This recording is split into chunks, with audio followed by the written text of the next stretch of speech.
Good afternoon to all. All had your lunch? చాలా ఎక్కువ తింటే నిద్ర వస్తుంది. అలాంటి ఏమైనా ఉందా? I think many of the people are feeling lethargic in the class. Drowsy. ఉందా అలాంటివి? I can see few faces.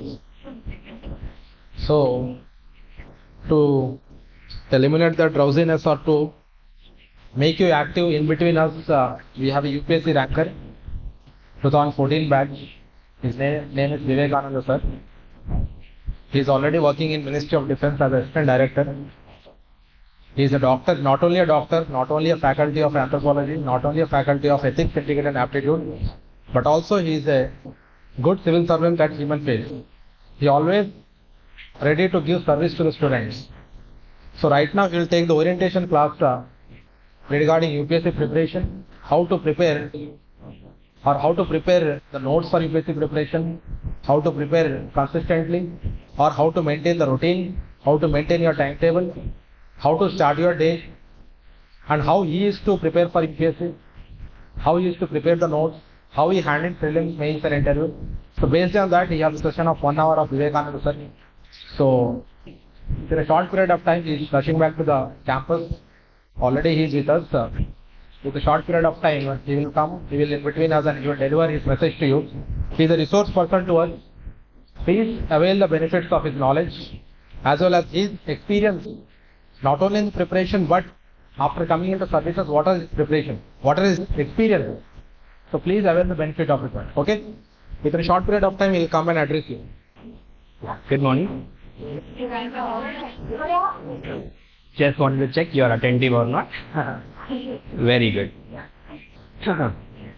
Anyways, I'll try to tell you guys a few stories. Just imagine, let's say you're a young IAS officer and you have been posted to the district, and 36 hours పాటు మీరు 36 గంటలు ఇంటికి వెళ్ళకుండా మీ డిస్ట్రిక్ట్లో ఒక flooding event జరిగింది. So మీకు ఇంటికి వెళ్ళడానికి టైం లేదు, కనీసం ఆఫీస్కి వచ్చి రిపోర్ట్ చేసే టైం కూడా లేదు. 36 hours you are just on the field trying to help people rehabilitate. అంటే వాళ్ళకి టైంకి ఫుడ్ అందేలాగా, ఫస్ట్ ఆఫ్ ఆల్ వాళ్ళని రెస్క్యూ చేసేలాగా ఆ వర్క్లో మీరున్నారు. ఇది చేస్తుంటే మీకు సడన్గా ఇంకో న్యూస్ తెలిసింది. మీకు దగ్గరలో ఉన్న ఒక నేషనల్ పార్క్ అంటే ఒక పెద్ద అడవిలో కూడా ఫ్లడ్డింగ్ ఈవెంట్ జరిగింది. I will come to that. You want me to talk in English? Okay, fine. So you want to know that a big flooding event happened nearby and the whole national park has got flooded.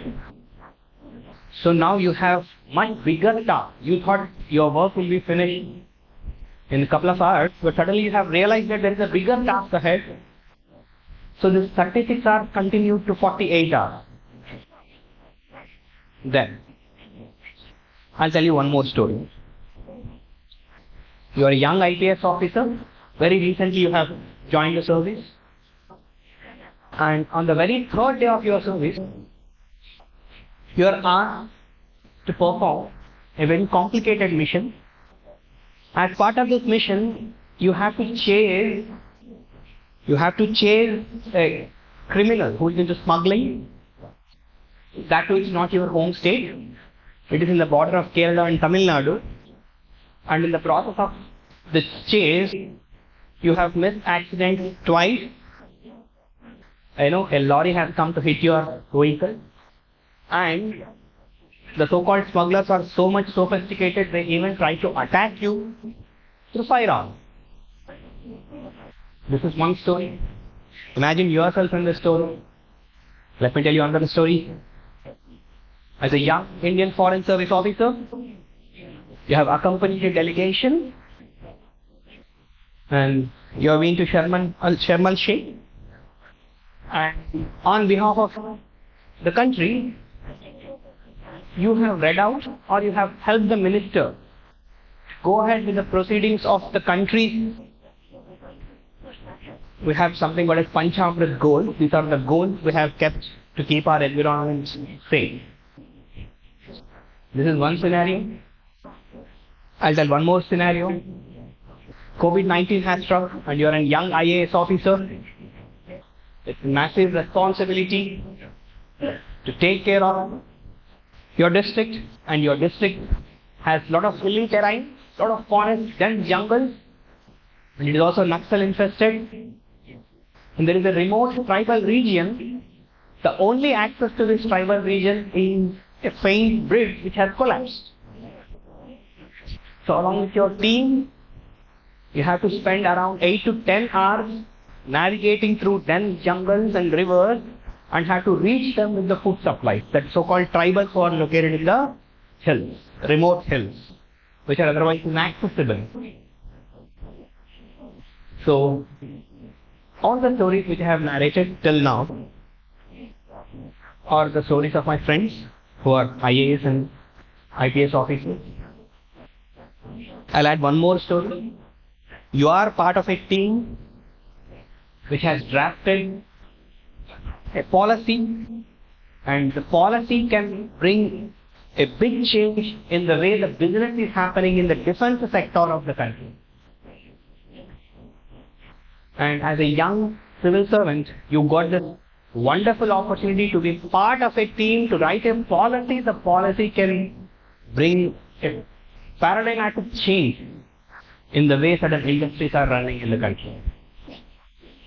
So this is of course my story, and the first stories which I have narrated are the stories of my friends. The first story is of a friend called Uday Praveen, he is an IAS. The second story is of my senior in medical college, Himendranath.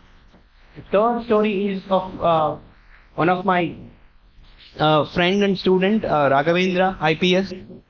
So in all these stories, what you would have observed, a great passion to serve, a great passion to serve, great impact on the society, diversity in the job content.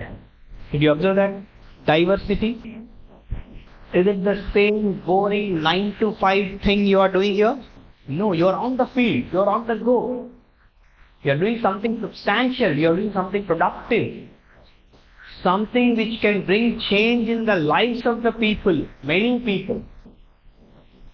Impact on the society, the diversity in the job content and the value that is adding to the society. That is the beauty of civil service examination.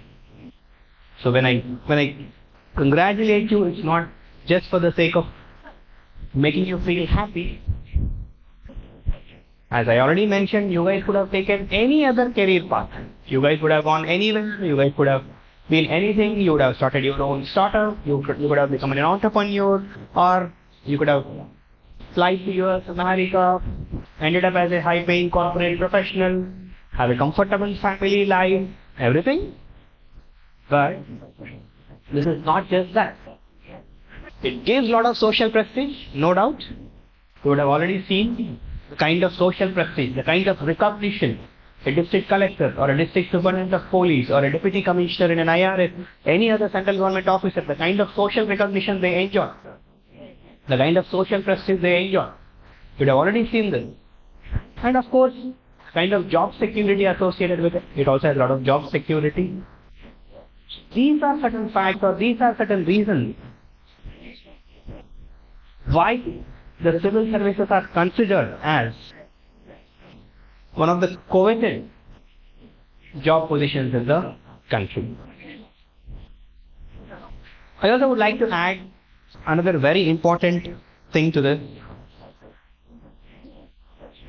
The impact that civil services preparation itself can have on your personality. Till now, all the things which I have mentioned with you are those aspects which you can get benefited from or which you are part of after becoming a civil servant. But I also would want to bring it to your notice, just the preparation of civil services examination can have a transformative impact on your life. You may be thinking, how? Just because I have prepared, what if I don't clear? 100% you would clear, Let's not even have that negativity or question in our mind. Right now, I just want to confine this discussion to the kind of impact it will have, the preparation itself. If you guys have carefully seen and if you guys have carefully analyzed the syllabus, the diversity in the syllabus content, quality, economy, geography, all these aspects of the syllabus, the way they are framed, the meticulous way in which the syllabus is all designed. If you guys really go through that, you will have a greater understanding of how the society works and how the Indian society functions, Indian political system runs. So this itself can bring a transformative impact. And as part of our syllabus, if you guys are already aware, there is something called an ethics. And it's very important component of our syllabus. I can confidently claim, I can confidently tell there is no other examination in this country which has or which gives so much emphasis on this idea called as ethics, integrity and aptitude. If you guys really get exposed to all this noble ideas, to this qualitative content at this young age, your impregnable mind.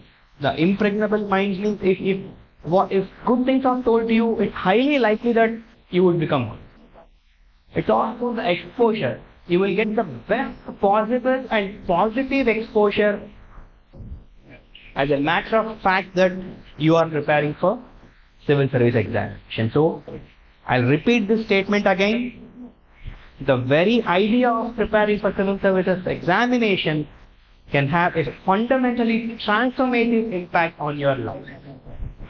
You will be a much more mature person, you will be a much more noble person, and you will be a sought after person, and you will be a person who will be looked up by everybody around you, because the preparation itself, the kind of knowledge, the kind of attitudinal change that is going to come to you, and what it will create on your mind.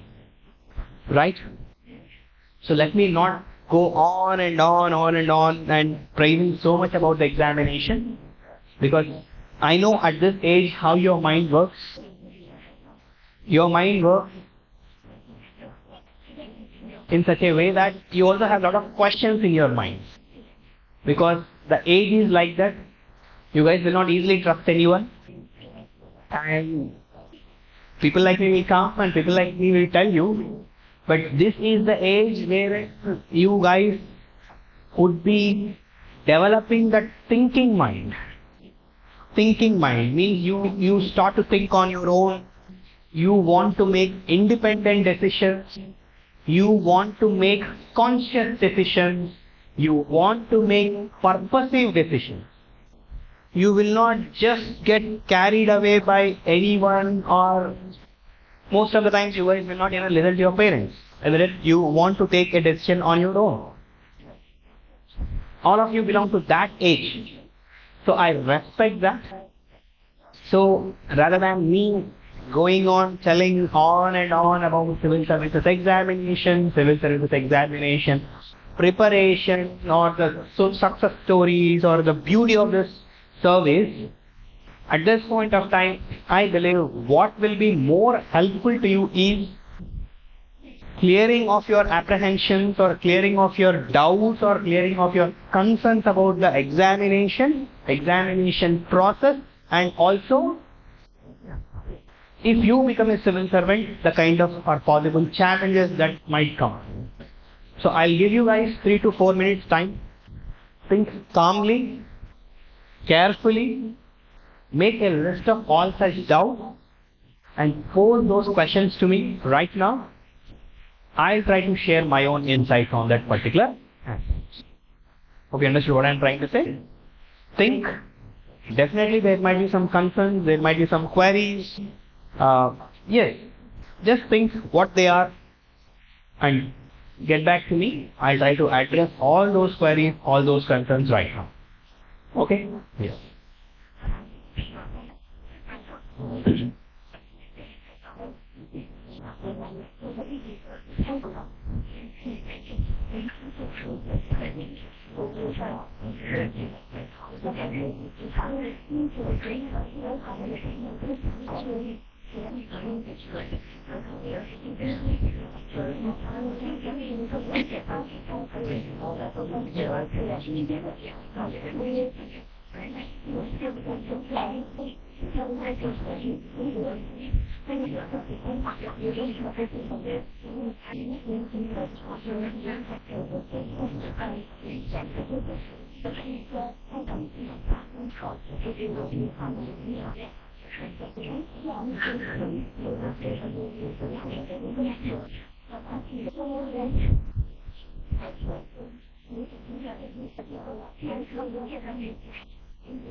Yeah, be comfortable to ask questions. That is the first and foremost thing. You guys should not have any inhibitions, because tomorrow you are all going to become civil servants for this country.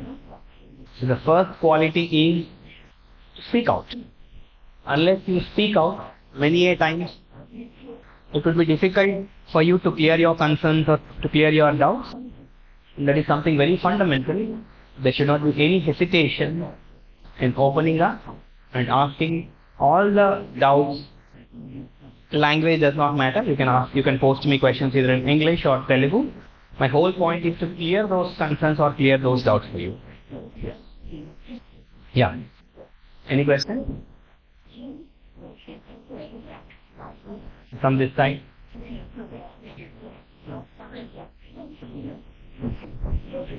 Yeah?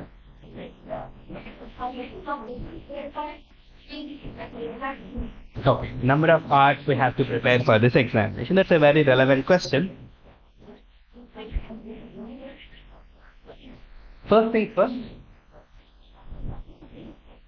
preparation for this UPSC examination, it's not a game of intellect, it's a game of focus. I'll repeat this statement.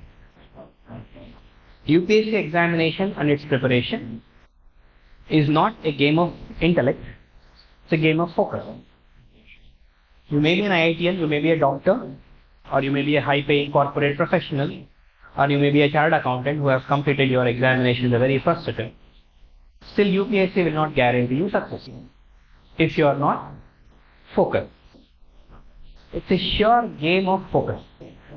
It has got nothing to do with your intellectual capabilities or your innate abilities. So anybody who knows or who have mastered the art of focusing on certain things for a certain period of time are highly likely to clear this examination comfortably. Coming to the specifics of it, 10 hours of consistent effort over 2 years is more than sufficient to clear this examination in the first attempt.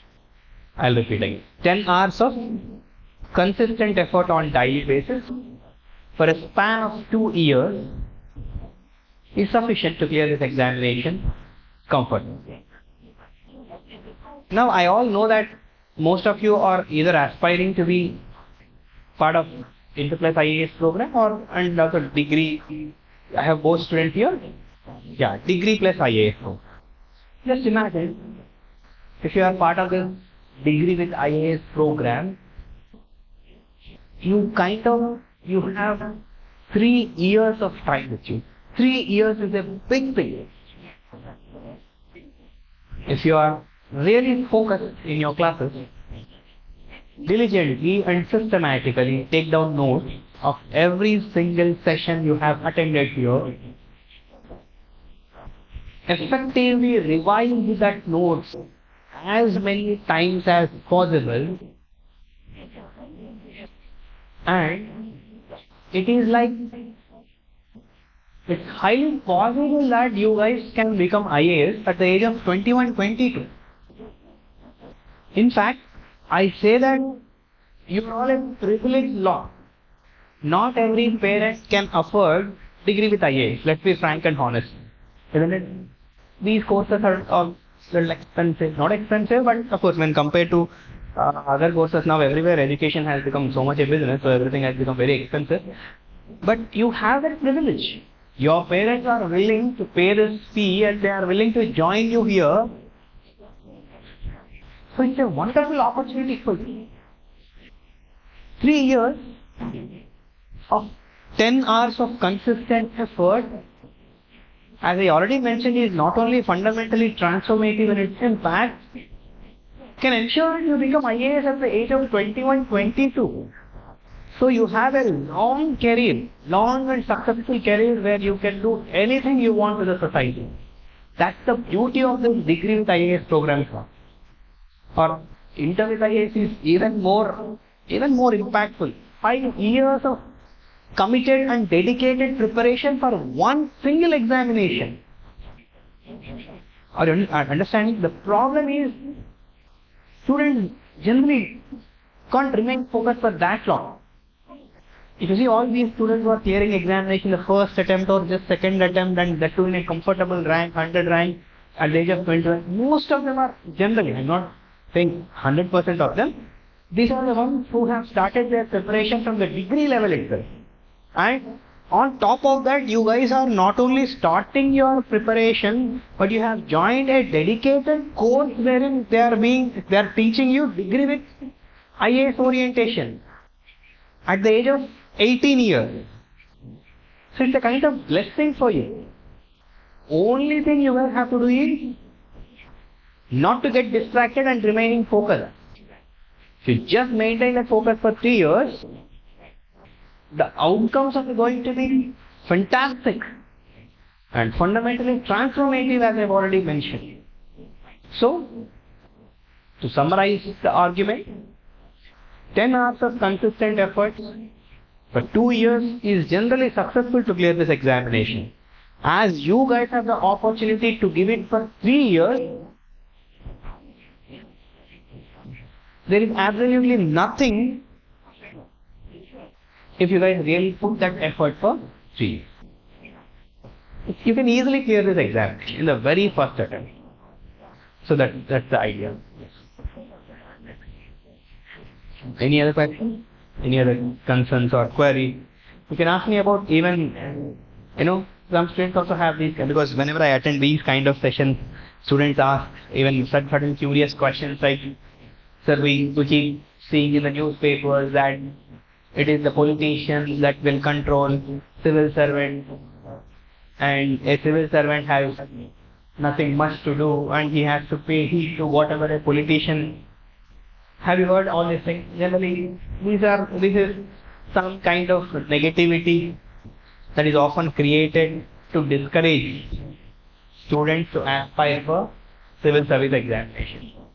Generally, only people who do not have proper awareness or knowledge about how the Indian society works or Indian political system works make these kind of statements. First things first, be very clear in your heads that, are you aware that ours is a democratic country? We are a democracy.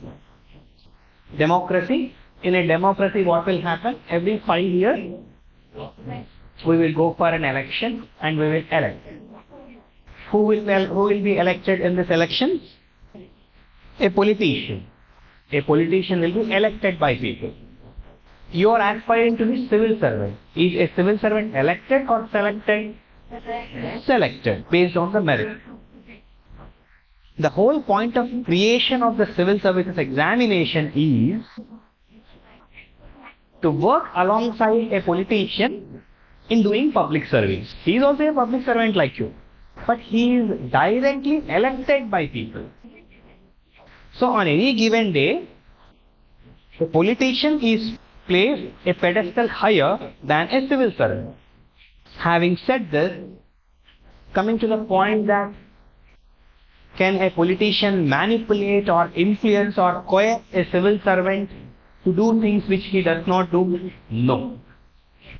Constitution of India has given very, very clear protection mechanism for a civil servant to remain neutral, to remain strong, to remain impartial.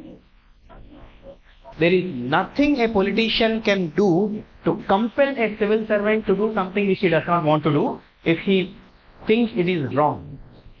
If what he is saying is good, we will definitely do what's wrong, because he is also elected by people, isn't it? So he has people's mandate. So, facilitating him, working on his behalf is perfectly fine if what he is saying makes sense and what he is saying is relevant. But on any given day, if you have to do something which it's not in your good conscience or which you do not want to do because it is wrong, you have all the rights and you have all the powers to resist from not doing it. Generally in media, they try to create this false impression that a civil servant is subservient to a politician. That's absolutely incorrect. A civil servant with high moral values, they always will do what they want to do because they are very clear in their heads about what is correct and what is not. So if you guys have any such apprehensions about, can a politician manipulate a civil servant, force or coerce a civil servant to do things which he do not want to do, that is not correct. Hope I made it clear? Yes.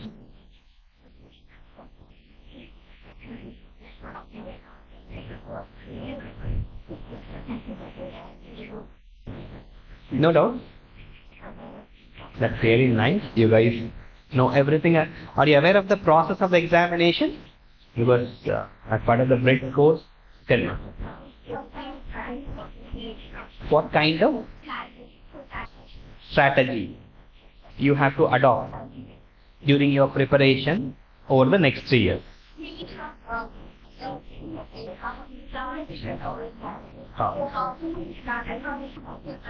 Very good. That's a very relevant question. So, I believe her question has 2 parts. One, strategy over the next 3 years. And also, it's highly likely that willpower is limited for anyone, isn't it?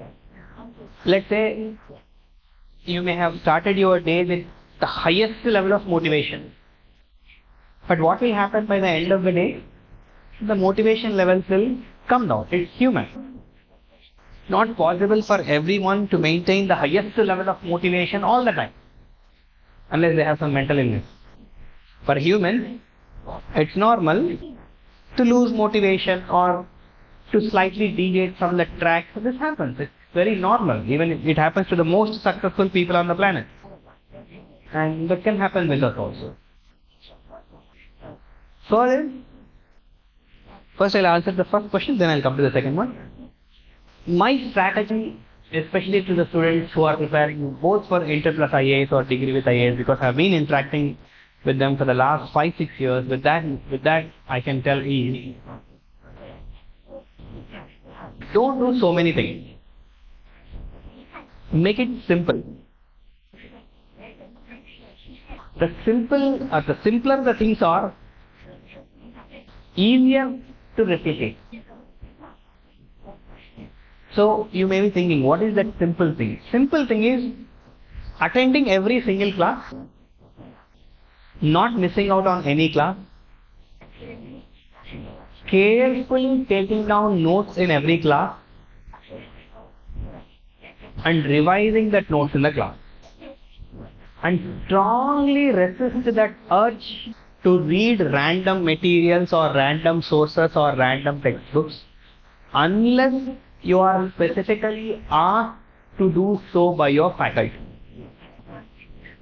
And to add to this, another common mistake done by most of the students, especially at your age, you want to sit and judge faculty. This faculty is good, this faculty is not good. I know, age is like that, it's a very impulsive age. You tend to make judgments very easily. Or you arrive at conclusions easily without a thorough consideration. Let's say some faculty may be very good in his expression, but his knowledge may be very shallow. Some faculty has lot of knowledge, extremely talented, but he may not be having adequate communicative talent. Hope you are getting my point. You know what students do? They sit and start making judgments And whenever such faculty comes to class, they end up not listening to those class or just thinking of something. All these things they do. So my sincere suggestion, don't do that. Treat every faculty with the same level of respect, and the most important, have or maintain the same level of enthusiasm in every single lecture you are sitting for. If you are spending 45 minutes or 1 hour time with one faculty in for one particular session, by the end of the session there should be something substantial you should have learned. If you are fully focusing, if you are properly attentive in the class, you will definitely learn certain things. This is what you are supposed to do. That's it. And revise as many times as possible the things which you are learning in the class, rather than running after different content or the materials available in the market. This is another common mistake students do. You pay a lot of money and you join this coaching center, and because you have entered this preparation, you develop some contacts with people in maybe other coaching center or whatever. You will be running after other materials, other sources, other books. No, that is not at all correct. You have trusted someone, entered into a financial contract, sitting here, but your loyalties are from them. Things will not work that way. When you are here, be fully here. Take all the support here. Get good support. Attend every single class. Don't skip any class. Take proper notes. Revise. Keep revising. Don't go for any other stuff or any material unless the faculty asks you to do so. So these are the fundamental things which are necessary to bring the clarity, necessary clarity into your preparation. So life is very simple. You just have to come to class, listen to the faculty, take down notes, read the notes. This is the only thing you will have to do over the next years. Do not experiment, do not overdo, do not, deviate or fritter away your energies on doing frivolous stuff. That's what. All good things in life are simple. And then I heard one, Viveknanda Srinivas said this in one of the audio functions. He is addressing, he said, all good things. Love, mother's love, does it cost? It's so simple. Air, water, everything is available free of cost. That's what. All good things are simple. Only bad things you have to give money and buy. Just like that, this preparation also is very simple. The more you overburden, the more you overcomplicate with your thinking, it will create unnecessary confusion and haya. And luckily, because I am associated with this coaching center for certain point of time, and I myself am student of Krishna ThariKrishna, and I also know all your mentors like Bhavani or Varun, Sripal, especially Bhavani, he was my student long back, and he's such a dedicated mentor. I have never seen anybody like him in the recent times in Hyderabad market. He's so extremely dedicated. I know he works for 18-20 hours a day. It's not a small field. And I am as proud as my other IAS, IPS students as I am for Bhavani. Because the kind of effort he put to, convince students, to transfer his knowledge to students, to help students, reach out to them when they are in need. So in a way you are kind of, blessed to have good ecosystem. You are in a right ecosystem. Now that you have to keep aside all this, concerns, self-doubts or doubts about all these things and stop. That's what most of the students, who come to this degree program, complaining about food, complaining about room. This occupies the major part of their mind. You have come here to clear this examination. Little things like one day food is not good or one day some facilities are not good. It happens even at homes. But we don't trip and complain. But here we get into that zone or form groups or unnecessary friendships. All these things will complicate your life. Make it simple. Attend classes, take notes, revise your notes. This is a simple pathway to direct success in the examination in the very first attempt. I'll also teach another important thing, as your friend has asked a very right question, how to maintain that focus throughout, or how to maintain that motivation throughout. Definitely, there's a small technique called like mind revision. Some of you may be already doing it. Some of you may not be aware of it. It's a simple and powerful technique that can substantially enhance your confidence level. And in a short span of time of 5 to 6 months, you will be vibing with a lot of positivity. And you accumulate or you gather so much good quality information that will naturally enhance your self-confidence. So what is this mind revision? It's a simple thing, ensuring that the mind is constantly occupied only with subject, nothing other than subject. Right now, what is running in your mind? Yeah, I don't want you to talk out, but did you realize what may be running in your mind?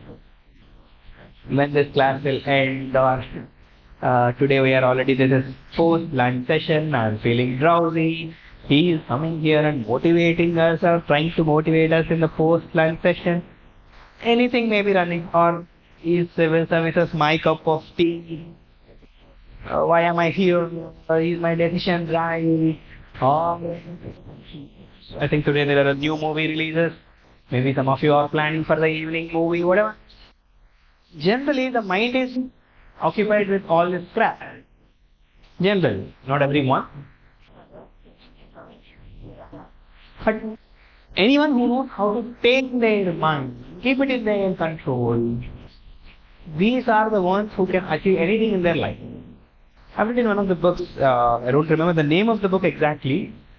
There is a very popular corporate in America. This happened in the year 1910.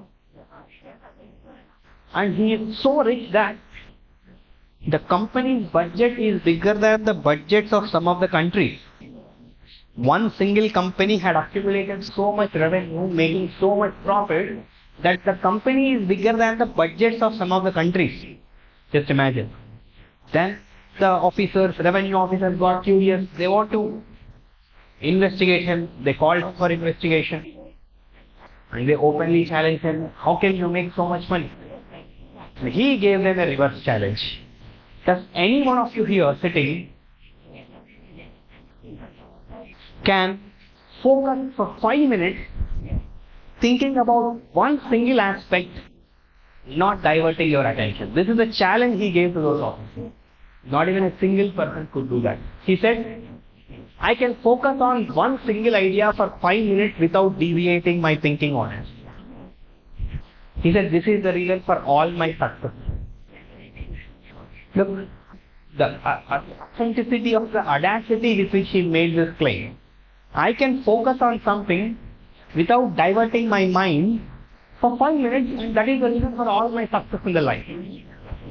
And you guys have 3 years here. Isn't it? 3 years. If you remain focused for 3 years, here you will not build a business empire. You just have to clear this examination called as civil service examination. Ensure that your mind is constantly occupied by this positivity, good energy, and most importantly, subject. You have attended classes today. What do you guys do in the breaks? I know, gossiping, chit-chatting, and now, nowadays you have this danger mobile, but I know this institute, they are not allowing mobile phones. That's something it's a very good thing at this age. Secretly some of you carry, it's a different thing, but they ensure that they will be snatched very soon. That's what, because after this mobile phones, the attention span of the youth has become so ridiculous, they could not, or they are not able to concentrate on anything. Recently I've heard Kamal Hassan has attended one of the IIMs and is addressing the students, and he has said this: attention span of the youth of this generation is like a small rodent. It's like a rat which keeps on Rat does not have any attention span. It has this small brain. Keeps moving here, there, here, there, here, there. The student's attention span also has become like that. And you know the reason? You guys very well know the reason. Smartphone. It's a dangerous thing, I can say, especially for students preparing for competitive examination. The social media, it's a dream killer. Literally a dream killer. You know, had Gandhi and his mom existed at this point of time, Mahatma Gandhi's mom would have asked him to take another O. I will not touch Snapchat, I will not touch Instagram, I will not touch WhatsApp, Facebook. Because it has become a kind of vibe. So much of distraction, so much of attention seeking, so much of negativity. It's all about, you know, breaking the focus. All the games you guys play on it, or what these days this online bettings and all have become notorious, especially boys. The dream minefields, all these things, they can be severely distracting. So yes, the institution setup itself disallows you from using of the mobile phone. That itself is a blessing in disguise for you. So of course, I believe you are given access to internet in computer rooms, so you can use that internet, but a very positive way, without social media. So yes, coming back to the idea of mind revision, a simple technique, ensuring that you always ensure that your mind is occupied with nothing other than subject. Today morning, sir has taught me class this. So in mind, what I'll do? I'll be revising that. I'll close my eyes. Let's say I'm about to sleep now. Before sleep, I'll close my eyes. In 15-20 minutes, I'll revise the whole subject which is taught for the day. Lunch break, I'll have lunch. Of course, I'll be focusing on the lunch, but simultaneously, I'll try to revise everything that is taught in the morning session. If you keep your mind occupied like this, then there is no scope for negativity, negative thoughts, distracting thoughts, or enticement. Everything will be distanced away, because your mind is constantly occupied totally one thing. What is that? Subject. That one, it's very difficult. It's easier said than done. But I know students who have actually practiced this, and they have become very successful in a very short span of time. So you can try that. Hope it helped, no? Yes. So any other queries, any other suggestions?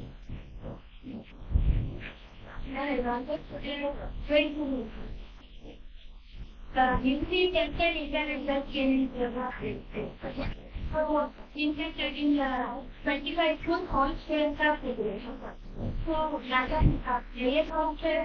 if the government is all the students failed in 25 schools. Okay, what could be the possible reason? then what action you will take? What action I would take? I'm not an IAS officer, but yes, because of the experience of interacting with other IAS or being teaching for quite some time to the civil service aspirants, with that knowledge I can tell. Actually, I'm not introduced myself. I'm Dr. Viveknanda. I cleared my civil service examination 2014. Right now I am working as an assistant director in Ministry of Defence in an organization named the Defence Machinery Design Establishment. It's in DRDO laboratory. This is a lab which I'm sure all of you would have heard about, nuclear submarine. So this is the place where India's nuclear submarines get designed. I'm working there. Coming back to her question. So in 25 schools, pass percentage is 0. Shameful. Shameful on society. You can't blame students. How can you blame students? At that young, impregnable age, if we could not ensure that they just pass the examination, it's not even about excellence. It's about clearing, just clearing the cut-off mark. It's a systemic failure. It's a systemic failure. Having said this, another very important trait a civil services aspirant should have is solution orientation. What I said? Solution orientation. We will not crib about the problems. We will not crib about the negativity in the society. We will not complain. Complaining is for mediocre people.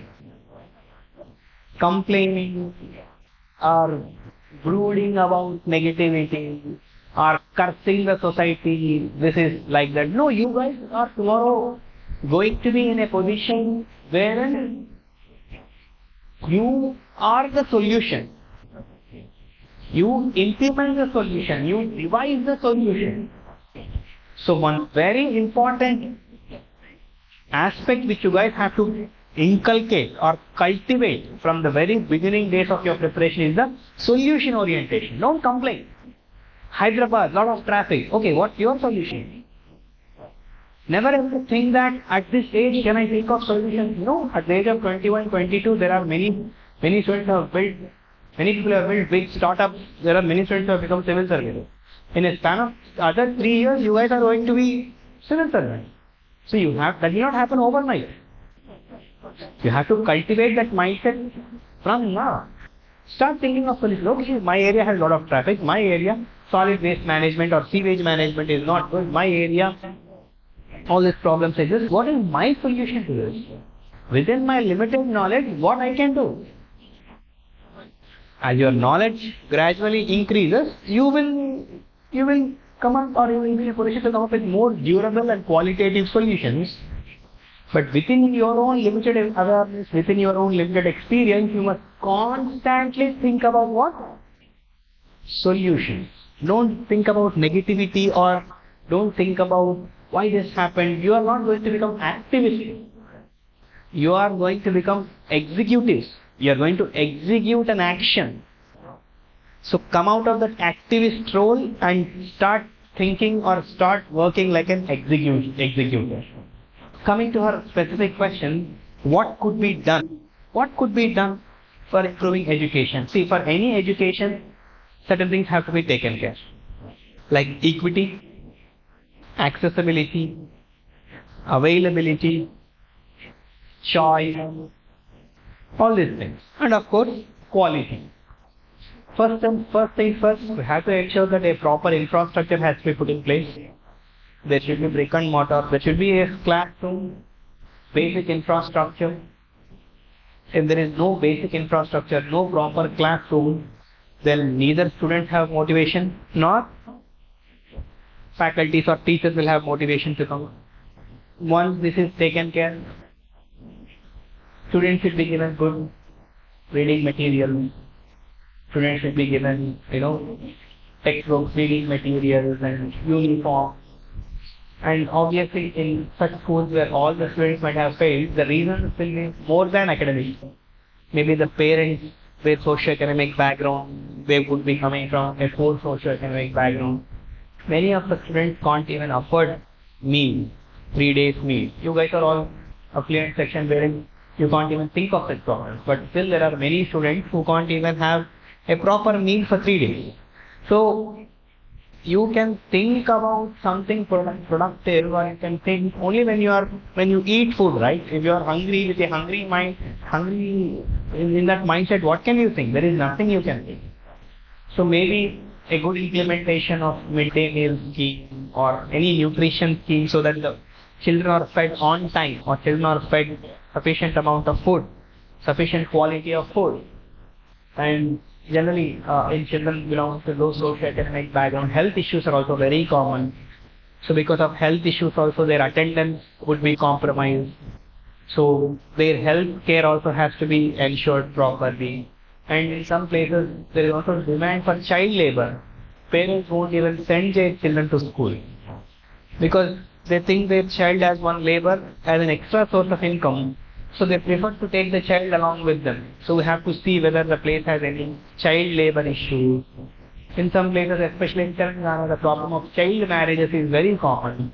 They'll get a girl child married at very young age. When this girl gets married at the age of 8, 9, 10, how can she even focus on her studies? So there will be a myriad factors. So we have to identify all of them. provide good infrastructure. Most importantly, teachers have to be inspired, teachers have to be motivated, to constantly keep in touch with the students, monitor their progress, motivate the students. So many things can be done, and many things have to be done. Of course, at the level of district collectors have to constantly monitor the performance of the schools, performance of the teachers, performance of the students. And now that technology has come, technology also can be effectively used to do this, task of monitoring. Okay?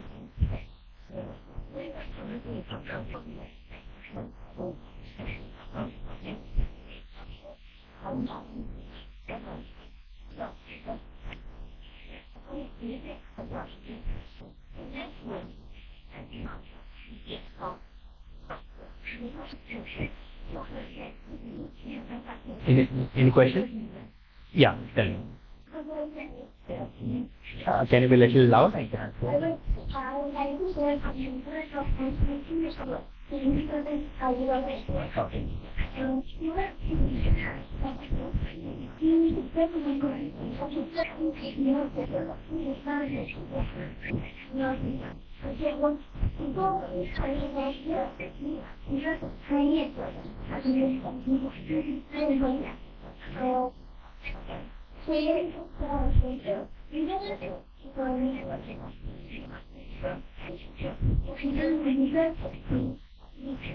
You mean politician?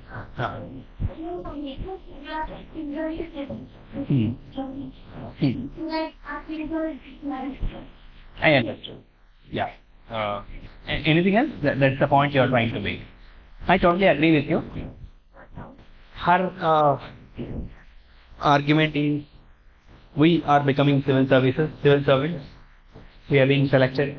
For this, we have to undergo a rigorous training, and we have to write so many examinations. Not so many, just 3 phases. Prelims, mains, and interview. 3 phases of the examination we have to undergo. Severe competition all over the country. And certain criteria to select you. And then all very scientific way to select you. You have a dedicated institutional mechanism named UPSC, Union Public Service Commission, which is working all the ways, to select the right candidate. So she is saying that just like we all have criteria, even politicians also should have criteria to be selected or elected. But I believe it is already there, isn't it? There is election commission.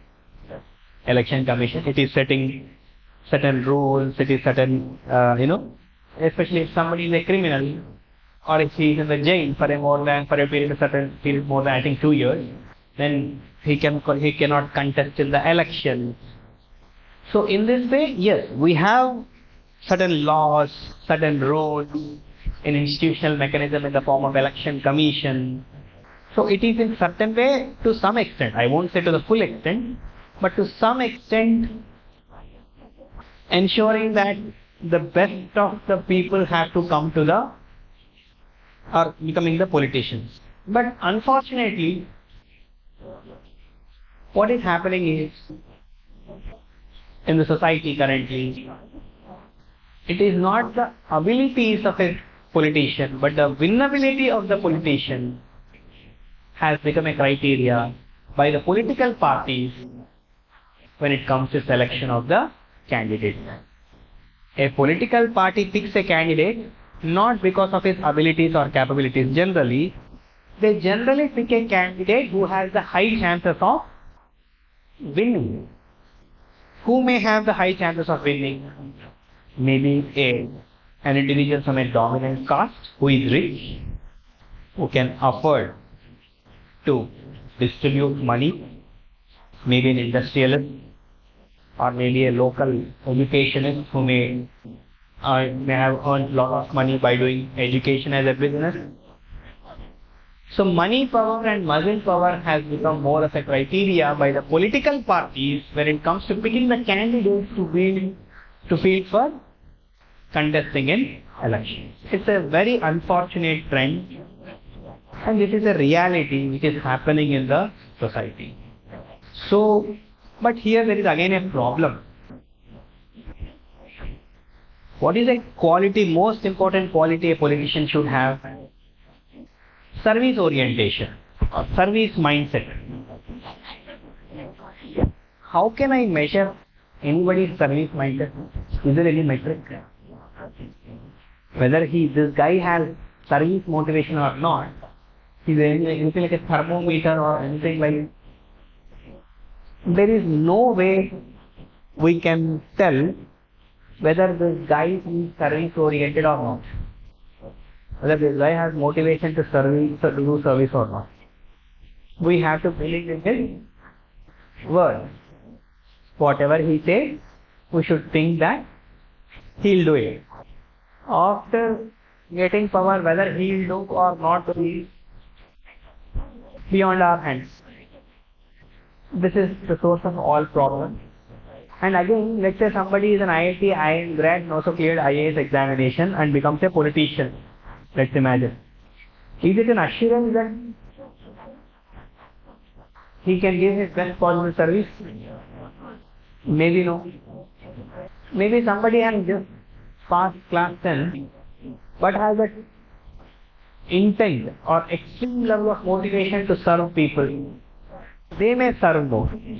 So the whole point or the difficulty is identifying the level of service orientation of particular individual. So, and we are always, still we are a new democracy. We are just 70-year-old, 75-year-old. It's time, more time will take, and people also have to mature, isn't it?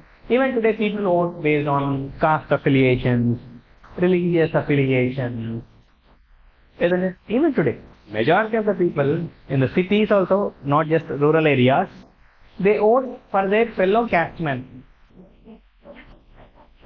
That guy may be a terrible guy. Personally also I don't like him. But still if he enters into election, I'll vote him. I'll vote for him. Because he is my caste. Or he belongs to my religion. So all these considerations, rather than, considering somebody of the caliber to contest in elections, we are even people have become like this, wherein, so it will take time. I'm not being pessimistic, it will take time. We are a new democracy. People have to be more educated, people have to be more mature. In your political science, you will be taught about a concept called as political infrastructure.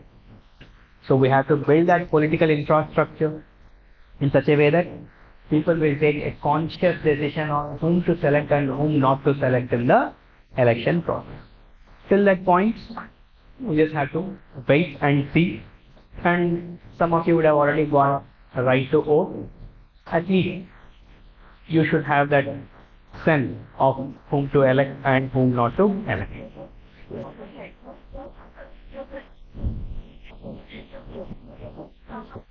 Anybody? Yeah. How can you be a good civil servant? That's a very relevant question. Answer is also relatively simple. For any individual, what regulates our behavior? Two things. Our internal moral compass. Isn't it? There is something called as conscience. Conscience. In Telugu we call it antaratma or whatever.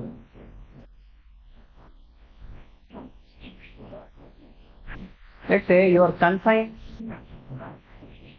is bad. It always wants to do wrong things. You may have the strictest possible law, you still end up doing a wrong thing.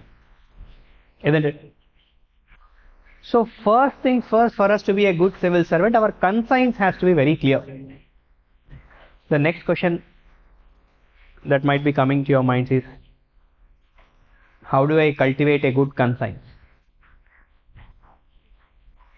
It's a process. It will not happen overnight.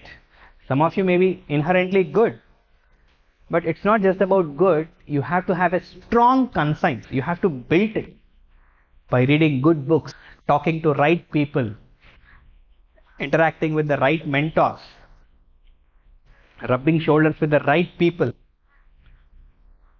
positive experiences. With all these things, you have to build a right conscience, which is an internal moral compass.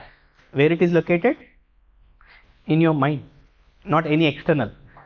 That is one essential trait to be a good civil servant. We have to consciously cultivate our internal moral compass in such a way that we will not get easily swayed away by any kind of enticements or any kind of distractions. Second thing is, you have law anyways. You should be a law-abiding civil servant. Guidelines are very clear. In the course of your coaching, you will be taught about something called as civil services conduct rules. Conduct of a civil servant is well regulated, and a civil servant has to comply and work within that boundaries of civil services conduct rules. It is as simple as having a strong moral compass and complying to the laws and guidelines is more than sufficient for somebody to be a good civil. When your internal moral compass is good, you will be a honest civil servant. You will have integrity. You will have that ability to have that resilience to bounce back from any problems. So that one thing of having a good internal moral compass will ensure that everything is in a right direction, including it will make you more courageous.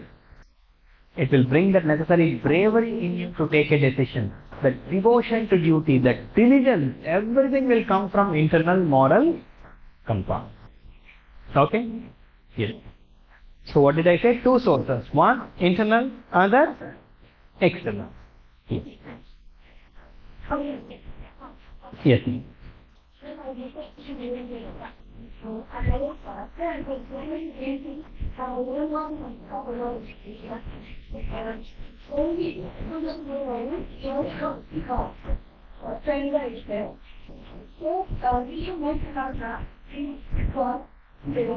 And the high position strengthens there is no temporary higher position. So he can prolong his process. Achha. Using Definitely not a correct way to think. When did this happen? Where did this happen? Definitely, it would have happened also. It's not. You can't rule out that it might not have happened. The question is obvious. That still shows that the people in power have this tendency to become corrupt. It's a corrupt mindset. Corrupt means it's not about money. It's a corrupt mindset. The power has gone to their head. Power has gone to their head to the extent that they are ill-treating a civil servant who has come here by clearing, the country's most meritorious examination and who is passionately serving the people. If such a person is ill-treated, it has to be condemned. It has to be undoubtedly condemned. No doubt. It's not correct. Definitely not correct.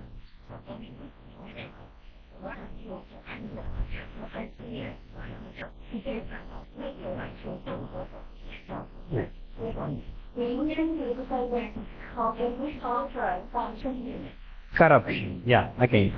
So corruption is a very open-ended topic, isn't it?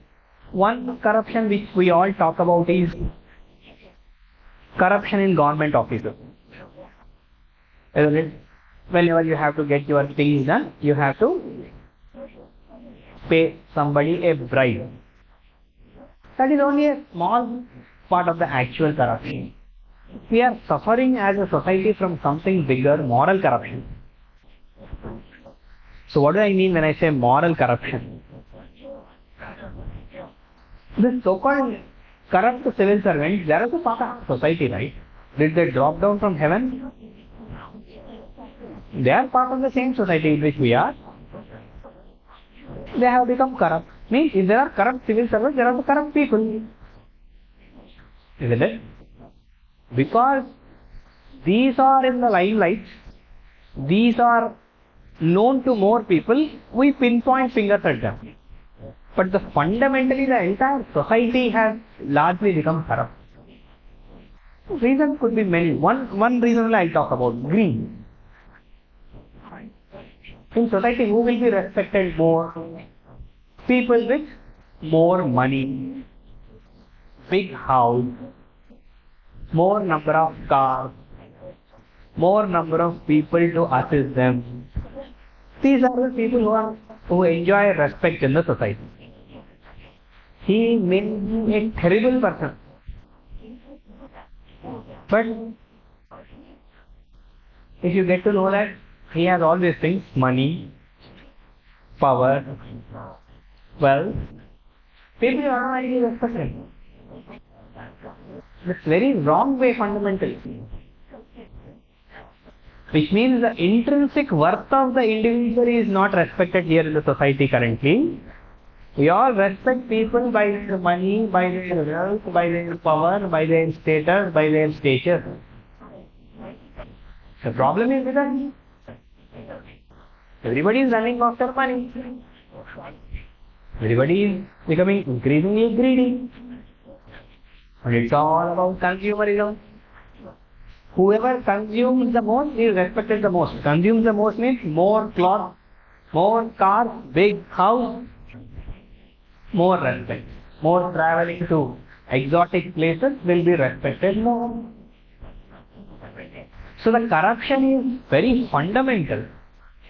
The whole society has become corrupt, in which it has lost its direction in certain ways, becoming increasingly greedy, increasingly consumerist, and civil servants are just a byproduct of the same society. So what I suggest, it has to be addressed fundamentally at the society level. Then what can be done is the next possible question. A civil servant, you have laws to control him, you have technology to control him. But what can be done at the society level? How can we make that people are less corrupt? Yeah, try to tell. Think. How can we ensure that people are less corrupt? Because we always point fingers at civil servants, politicians, whoever are in limelight. But how many of us you think we are actually honest, really honest in everything we do? Everything. How many of you think that your conscience is very clear? We don't have jealousy, we don't have envy on anyone, we don't have hatred on anyone, we don't have anger on anyone, we don't have lust on anyone. Many of us can't tell this confidently. Maybe some of you, but 99% people have all this, what do you call, a lot of negativity inside us. That's the whole problem.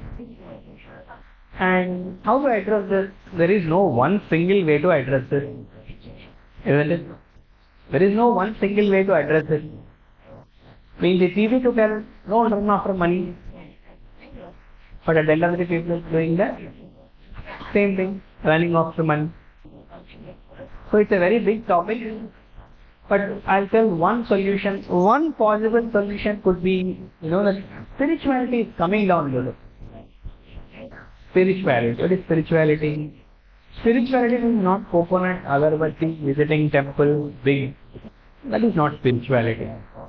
We confuse that to spirituality. That is ritual. All those things which I have mentioned, praying to God, breaking coconut, agarbatti stuff. This is all ritual part of the spirituality.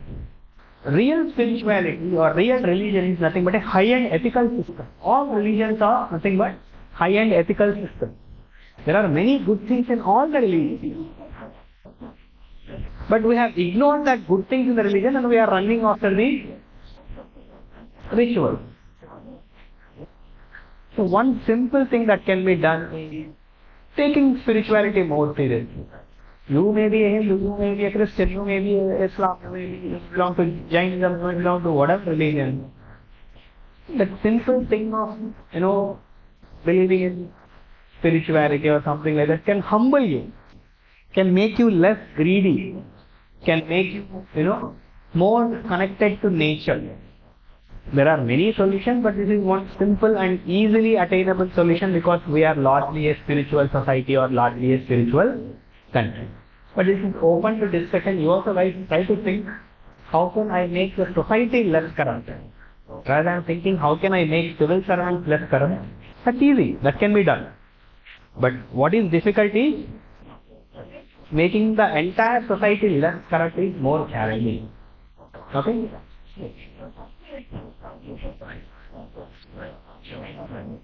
Right.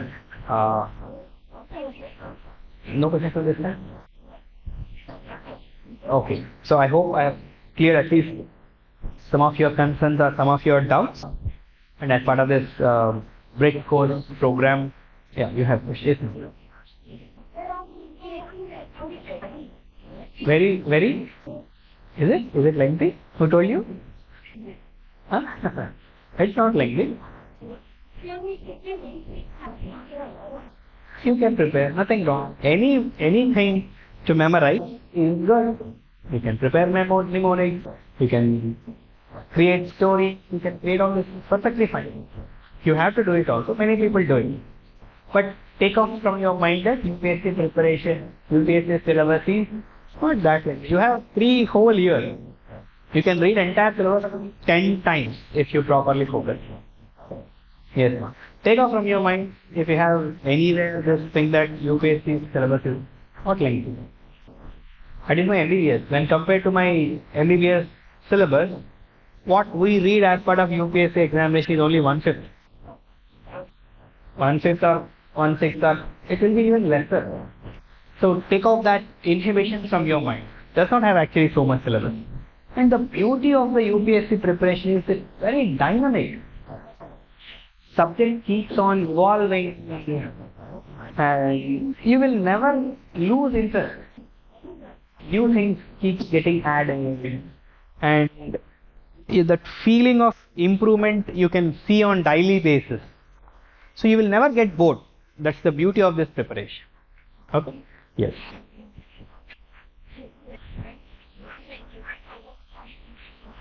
So, yes, ma'am. Yeah.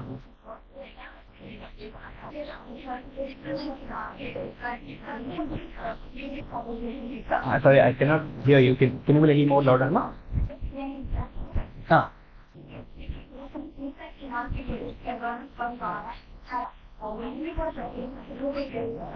Is it?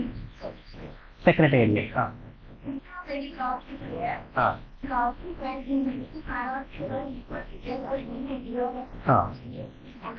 Ah. I got it. I got your question. It's a very relevant question. So very recently, you must all be aware, Telangana government, I don't know how much they have spent. Is it 1200 crores, something like that? They have spent some 1200, 1300 crores, whatever. It's a significant amount of money. They have built one statue of Dr. B.R. Ambedkar and they are now building one more Smaraka Stupam for Telangana Mapstyle. So it's quite natural that criticism will appear in the newspapers everywhere. Rather, you should spend that money on people. Spend that people on education.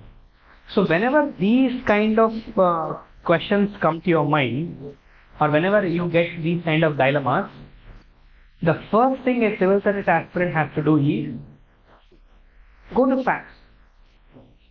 Facts. What does facts mean to this case? We will try to be frank and honest, I am also not aware of the number. We will see how much money they have spent on building of this secretariat, building of this statue of Dr. B.R. Ambedkar or Telangana Mapstyle Memorial, all these things. We will compare it to the health budget, education budget, or the money they are spending on strategic road development program, strategic Nala development program, like this. If the money they are spending on this when compared to that, if it is significantly high, then it's not correct. Definitely not correct. Having said this, should they not have built secretariat? Should they not erect Ambedkar statue? Again, I don't think that is also not correct. Telangana is a new state, and wealthy state is making a lot of money because the business is very vibrant, real estate is vibrant, companies are coming all over the world, companies are coming and investing in Hyderabad. So, these secretariats or Ambedkar statues or all these things are symbols. Symbols means they are human-made structures, and the symbols, the purpose of constructing symbols like all these things, Parliament building, Sardar Vallabhbhai Patel statue, whatever, it evokes a kind of positive emotional experience among the people. And this positive emotional experience may inspire them to do more. Okay, getting my point. So, it's not that we should not spend anything on symbols.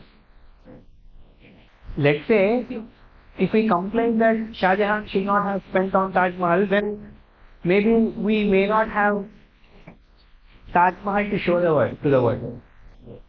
If we had complained that Nizam should not have spent so much energies on developing biryani cuisine involving their chefs, we may not have had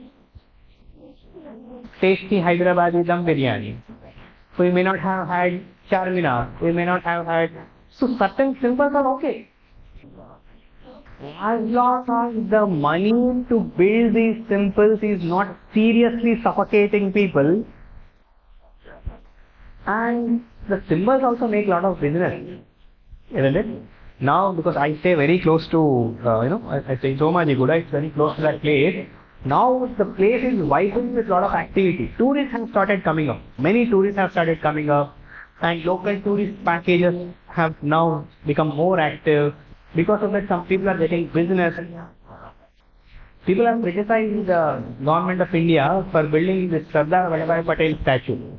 It costed government of India around 3,500 crores.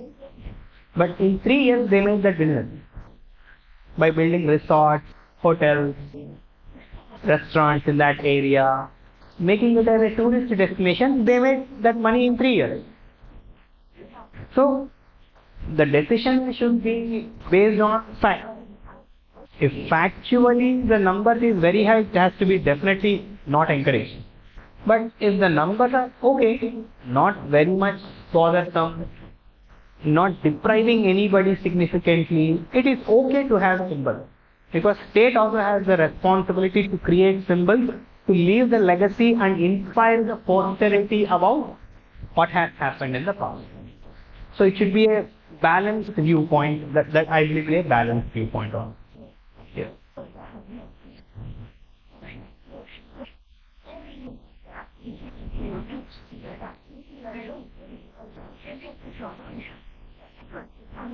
Okay then, I'll call it a day. And once again, I wish you guys all the very, very best for your preparation. Give your best. And as I already mentioned, make it simple. Don't complicate your preparation. Make it as simple as possible. And be super focused. Don't lose that, excitement with which you have all come here. Because with many students this happens. Initially when they come here, in the initial 5-6 months, they are super excited, super charged up. Even we get inspired. Suddenly I don't know what will happen. Gradually that motivation levels keep declining. By the time they come to final year, they become hopeless. Not attending classes, always complaining, and thinking about alternative career options.